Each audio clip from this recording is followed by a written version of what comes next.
I'm very excited about our next guest. Salesforce has been a long-time Radware customer. Joining us today is Sahil Khanna, Director of Product Management and Application Security at Salesforce, and Bill Kim, Radware's Director for Major Accounts in North America. Hello and welcome, Sahil and Bill. Thank you for having me. Thanks for the introduction. Sahil, so again, thank you for joining this Q&A session. I appreciate your transparency on this and willing to talk to us through this. I'll start with the first question. We all know that there are challenges around changing and growing infrastructures, along with the introduction of new technologies and the environment, such as the public cloud. Can you talk a little bit about how you approach having a unified security strategy across a large network and organization, such as Salesforce? And furthermore, how that strategy translates to the public cloud? Sure. So what we're noticing is companies are moving towards a use case-based infrastructure model. It's not a one-size-fits-all scenario anymore. We're seeing that different solutions and different requirements demand different infrastructure approaches. It is very important for organizations to be flexible in these current times and develop a unified security strategy for various platforms. Maybe a controversial opinion, but I view public clouds akin to agile methodology. When done right, it brings significant agility and time savings while maximizing productivity, but 8 out of 10 companies invariably use it as an excuse to cut corners. Public clouds have made deploying infrastructure and securing them much easier, but it still requires the same level of attention to detail and due diligence as enterprise data centers do in order to build them right. Yeah, we're seeing this with the speed and velocity of companies moving into the public cloud.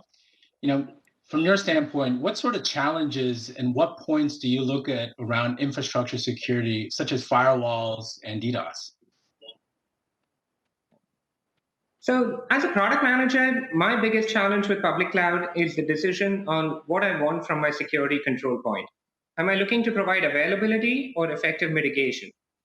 Just about every implicit security measure in any public cloud is inherently built to protect the public cloud itself, not its customers. I was going to just ask you if there have been any surprises and recent lessons learned you've seen in evaluations that you're willing to share with us here. Sure. So one of the lessons we learned, take AWS Shield Standard, for example. Its thresholds, its placement in the stack being at the edge and not at the NLB, and all its knobs and dials are built to ensure availability for AWS. It's not designed to mitigate attacks for their customers. You couple that with auto-scaling, sure, you can have high availability, but it comes at a price, and it is not the most effective mitigation solution. I'm going to probe into your mind here a little bit. This is the last question. So what is your vision of public cloud adoption? In other words, where do you think it's now? Where is it going in the future? And what do you believe is the right general process for companies to move into the public cloud?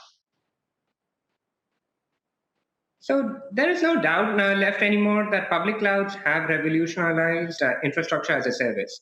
They're now evolving towards becoming a platform as a service. They're going up the stack and building more and more services that can be plug and play, and you can enable your infrastructure. This is the reason why all public clouds try out several solutions for the same product and have various options available. There's no one-size-fits-all answer to the challenges that different organizations face. But there is a downside to this ADHD problem. They continually try different things, but what this leads to is that many products and solutions that do not hit full maturity are being built, but they don't tackle the problem end to end. This is because they keep getting pulled in different directions. So that is why there is a lack of specialization in public cloud solutions. This is where I think third-party providers like Radware can fill that gap.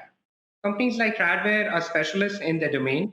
The solution we have discussed with them is more enterprise grade and holistic.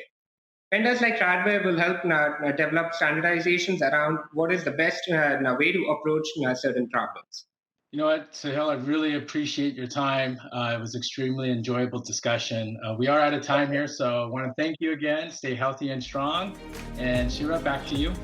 Okay, thank you guys. Thank you, Sahil. It was very interesting.